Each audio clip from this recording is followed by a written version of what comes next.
Assalamualaikum warahmatullahi wabarakatuh. Alhamdulillahi nahmaduhu wa nasta'inuhu wa nastaghfiruh.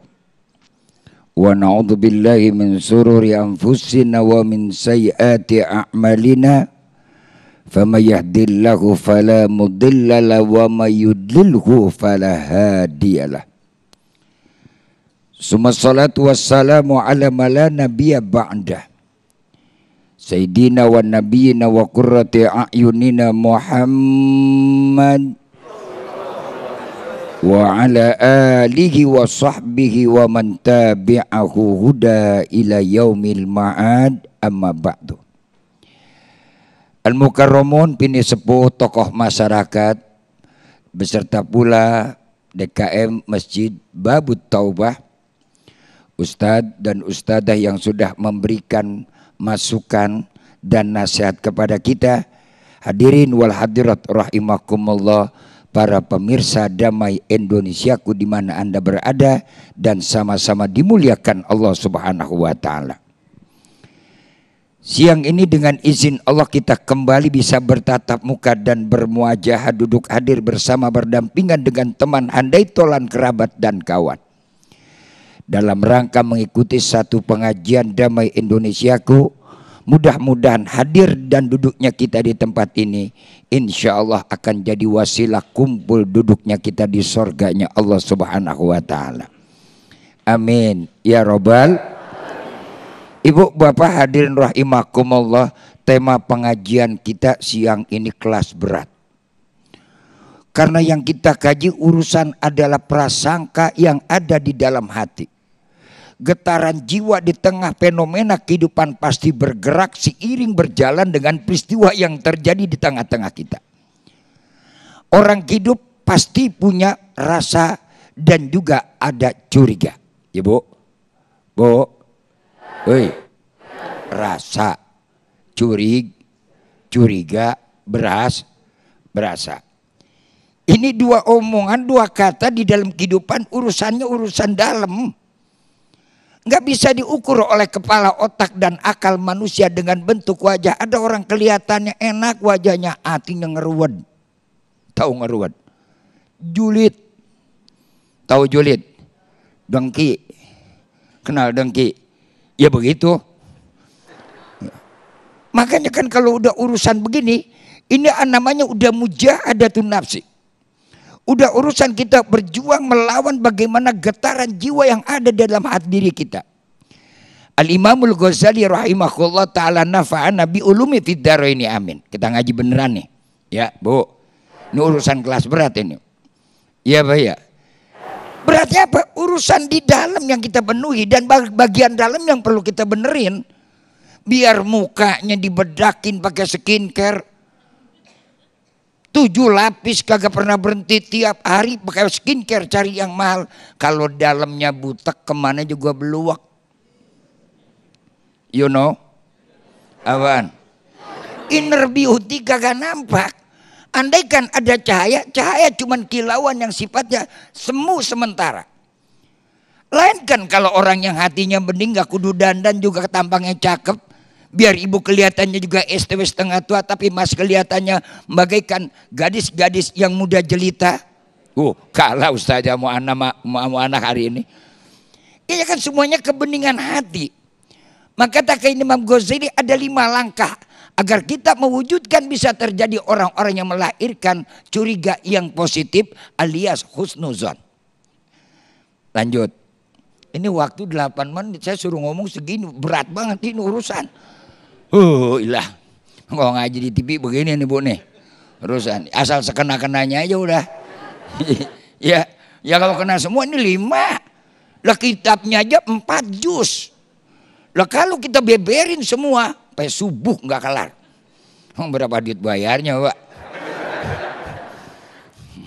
Lanjut, terusin. Yang pertama, tenangkan hati. Tenangkan perasaan ketika ngelihat orang melakukan kebajikan dan melakukan kebaikan. Itu dulu. Ini kan kadang-kadang jiwa kita susah. Maka betul, alladzi yuwaswisu fi sudurinas minal jinnati wanas. Masih mending kita ngadepin peluru yang besar, bom yang kelihatan, ketimbang musuh yang kagak nampak di dalam. Banyak orang tergelincir dan banyak orang yang jatuh, cuman mereka gagal dalam mempertahankan perasaan dalam jiwa. Rasa kepengen nafsu kita pasti ada, betul-betul. Ketika ngelihat orang melakukan kebaikan, kita kadang-kadang di hati kita, Pak, apa kita ngomong? Dah, lu sholat kayak begitu cuma nutupin kedok doang. Tuh, ada kagak yang begini? Ada nggak begini? Ada. Jujur aja, jangan ada dusta dong di antara kita. Betul? Boleh kita bohongi wajah dan penampilan kita, perkataan dan ungkapan sikap kita. Tapi ingat kata Allah, wa in tubdu ma fi anfusikum au tukhfuhu yuhasibkum bihillah. Wih, serem ini ayat, ngeri. Walaupun kamu tampakkan dengan apa yang ada di dalam zahiriyah dan tampakkan luarnya kamu, dan apapun yang kamu sembunyikan sedalam-dalamnya, jangankan baru getaran hati, darah kita yang mengalir bergerak Allah udah tahu. Serem kagak? Ini orang kalau sadar sama ayat ini, koruptor selesai. Halo? Halo? Yang tukang tipu manipulasi beres, aman. Iya Pak ya. Ini kan terjadi adanya kegaduhan karena dia kalah dalam benteng pertahanan jiwanya. Masih ada kehendak nafsu dunia yang berlebihan, sehingga jangankan mereka manipulasi tentang identitas jati diri, tentang edukasi pendidikannya, jangan-jangan data orang miskin juga dibohongin. Halo? Kejam nih Ustadz kalau udah ngomong begini.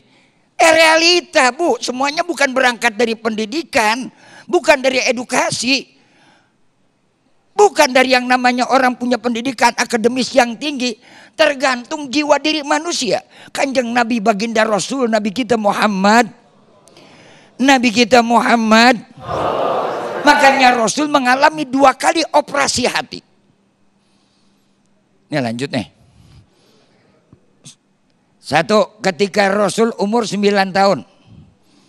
Yang kedua, nanti ketika Rasul pada waktu mau Isra wal Mi'raj. Perjalanan Nabi jadi Nabi berat Pak. Jadi Rasul bukan main, jangan dianggap enteng.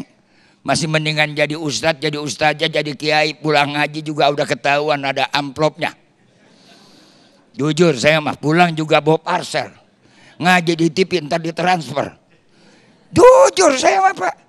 Coba Nabi, siapa yang ngasih amplop? Udah gajian kagak, bonus kagak. Nabi nggak pernah yang namanya minta fasilitas. Saya mah nggak sanggup jadi Nabi Bu, nggak kuat Pak. Biar saya mah jadi ustadz aja dah. Waduh, gaji kagak, tunjangan enggak, apalagi pensiunan. Cuma Nabi Sulaiman yang sebelum jadi Nabi udah minta fasilitas. Cuma Nabi Sulaiman, berani Nabi Sulaiman. Yang namanya langsung Nabi Sulaiman transaksi kepada Allah. In kuntu nabiyan fa'tini malan ilman wajahan. Ya Allah, kalau kau angkat aku jadi Nabi, tugasku ini berat. Tolong kasih modal. Pertama malan, harta. Udah punya harta, ilman, kudu pakai ilmu. Yang ketiga, jahan, kudu punya kekuasaan. Sebab itu yang namanya dengan aku bisa melaksanakan kalau aku punya kekuasaan dan aku megang kebijakan. Nabi apa Nabi Muhammad dikasih itu Pak? Apa Nabi Muhammad ngiri kepengen kayak begitu? Never and ever.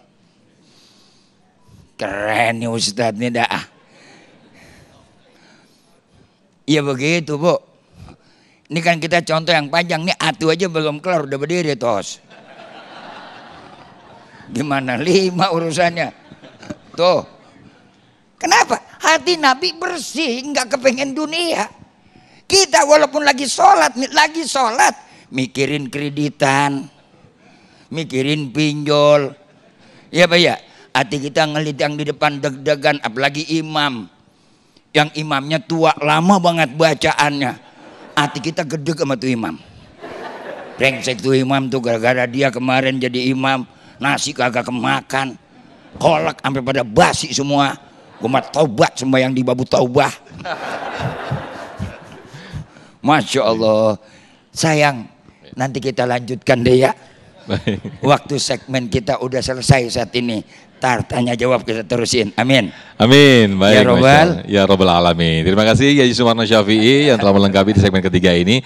Nah tentu ini menjadi hal pembahasan yang sangat menarik sekali ketika pertanyaan-pertanyaan sudah disiapkan oleh para jamaah. Untuk itu nanti kita akan perdalam berkaitan tema kita bagaimana curiga yang berlebihan. Apakah curiga berlebihan itu masih wajar ataukah justru menjadi hal yang suuzon. Nah kita akan bahas dalam segmen tanya jawab. Para jamaah kami persilakan untuk mempersiapkan pertanyaannya dan juga kami juga akan bacakan pertanyaan